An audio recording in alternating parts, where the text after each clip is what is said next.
మిత్రులందరికీ హృదయపూర్వక ధన్యవాదాలు. పేరు పేరున చాలా రోజుల తర్వాత మా అన్న మామ జగన్మోహన్ రెడ్డి మాజీ సీఎం పులివెందుల ఎమ్మెల్యే మీడియా ముందుకు వచ్చారు. రావడం ఈ సంవత్సరం మంచి కామెడీ, మంచి పంచులు, మంచి ఫన్నుతో ఆయన ప్రెస్ మీట్ జరిగింది. నిన్న రాష్ట్ర ప్రజలే కాదు దేశ ప్రజలు కూడా నవ్వుకునే విధంగా ఆయన ఒక ప్రెస్ మీట్ ఉంది. మేము కొన్ని విషయాలు చెప్పాలి అందులో ప్రెస్ మీట్లో ముఖ్యాంశాలు మేము కూడా చెప్పాల్సిన అవసరం ఉంది. 2.0 అంట. ఈయన 10 ఏళ్ల క్రితం వచ్చాడు 2.0 అని. ఈయన ఇప్పుడు కొత్తగా వస్తున్నాడు 2.0 అని. ఈయన పేరు చిట్టి, ఈయన పేరు చిట్రెడ్డి. ఈయన పేరు సినిమాలో చిట్టి, ఈయన చిట్రెడ్డి. అసలు రోబో 1 మూవీ వచ్చింది, భారీ విజయం వచ్చింది. తర్వాత రోబో 2 అని దాన్ని తీశారు 2.0 అని. ఎంత అట్టర్ ఫ్లాప్ డిజాస్టర్ అని అందరికీ తెలుసు. ఈయన కూడా 2019 ప్రజలు అభిమానించారు, ఓట్లు వేశారు. ఇప్పుడు మళ్ళీ 2.0తో వస్తాడంట. ఈయన 2.0తో కాదు 5.0తో వచ్చినా కూడా ఓటర్లు ఈయనకు ఓటేసే పరిస్థితులు లేరు. ఇప్పుడు ఆయన 2.0తో వస్తున్నా, స్పీడ్తో వస్తున్నా, కసితో వస్తున్నా అంటే సమస్య ఎవరికంటే ఇప్పుడు వీళ్ళ కుటుంబ సభ్యులకే. 1.0లో బాబాయ్ వేసేశారు. 2.0లో ఇంట్లో జాగ్రత్తగా ఉండమ్మా తల్లి, విజమ్మ, షర్మిలక్క, భారతమ్మ. పడుకునేటప్పుడు హెల్మెట్లు, బుల్లెట్ ప్రూఫ్ జాకెట్ వేసుకొని పడుకోండి. ఈయన 2.0లో వస్తున్నాడంట. ఏ స్పీడ్లో వస్తాడో, ఎలా వస్తాడో తెలియదు, ఏం వాడుకుంటాడో తెలీదు.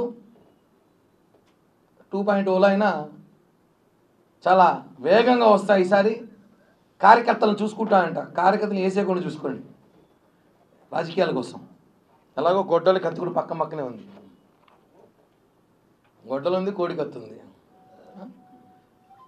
ప్రజలు జగన్మోహన్ రెడ్డి నమ్మే పరిస్థితులు లేరని సంగతి ఆయనకు కూడా తెలుసు. మొన్న రాష్ట్ర వ్యాప్తంగా ఎన్నికలు చూసాం. డిప్యూటీ మేయర్ ఎన్నికలు, మేయర్ ఎన్నికలు, కౌన్సిలర్ ఎన్నికలు, అంతా మంచిగా వచ్చేసారు. ఇంకా పార్టీ ఖాళీ అయిపోవాల్సిందే.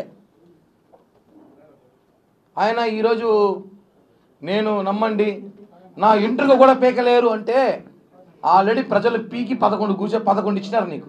మొత్తం పీకేసి 11 పెట్టినారు. ఆ 11 కూడా పీకుతారు. ఇంకా ఆ 11 ఉండేది, ఆ 11 కూడా పీకుతారు. ఇంకా డైలాగులు కార్యకర్తల్ని వేరే పార్టీలోకి పోకుండానో, లేదంటే కార్యకర్తల్ని మనోధైర్యం నింపాలనో, కార్యకర్తల్ని కాపాడుకోవాలని ప్రయత్నంలో జగన్మోహన్ రెడ్డి పాపం సతమతమై పిచ్చి మాటలు 2.0, 1.0, 5.0. రజనీకాంత్కి 2.0లో దిక్కులేదు పాపం ఆయనకి. ఆ సినిమా ఇలా ఇది మనం చూసుంటాం. జనం చూడలేదు, ఆదరించలేదు జనం. ఈయన వస్తాడు 2.0. ఎందుకు ఆదరిస్తారండి? ఈ ఓటర్లు నమ్మరు. జగన్మోహన్ రెడ్డి నమ్మే పరిస్థితిలో ఒక సామాన్య వైఎస్ఆర్సీపీ పార్టీ సంబంధించిన కార్యకర్త కూడా లేడు. ఇది వాస్తవం. నెల రోజుల తర్వాతే భారతదేశం తిరిగి వచ్చి నేను యమా స్పీడ్తో వస్తా అంటే నువ్వు ఎంత స్పీడ్తో వచ్చినా మాకేం బాధలే. భారతమ్మకి, విజయమ్మకి, శర్మిలమ్మకి బాధేస్తాను. మమ్మల్ని చూస్తా అంటే కొంచెం బాధేస్తూ ఉంది. ఏడ మిమ్మల్ని వాడతాడో ఈసారి అనేసి. మీరు కొంచెం జాగ్రత్తగా ఉండాలండి. మళ్ళా ఇప్పటికే వివేకానంద గారి హత్య కేసు ఏమైందో తెలియదు, రకరకాల కోణంలో ఉంది. మళ్ళీ కొత్త కేసులు పెట్టుకొని ఈ రాష్ట్రాన్ని టైం వేస్ట్ చేయకండి. అసలు జగన్మోహన్ రెడ్డి గారు మాట్లాడేటప్పుడు మనం అబ్జర్వ్ చేసుకున్నాం ఆయన మాటల్లో. ఎక్కడా మనం భయపడం అంటాడు. భయపడే కూడా అన్నిసార్లు చెప్తాడు భయపడం అనేసి. మా ఇంటర్వ్యూ కూడా పీకలేరు, మా కార్యకర్తల ఇంటర్వ్యూ కూడా పీకలేరు అన్నారు. చూసారు కదా మొన్న ఎన్నికలు ఎలా చేసాము. ఒకటే అండి, మేము చేయాలంటే మీకన్నా బ్రహ్మాండంగా చేయగలం. కానీ మా సిద్ధాంతాలు వేరు, మా కట్టుబాట్లు వేరు, మా నాయకులు ఒప్పుకోరు. కాబట్టి కొన్ని మీకు కాంప్రమైజ్ తప్పదు.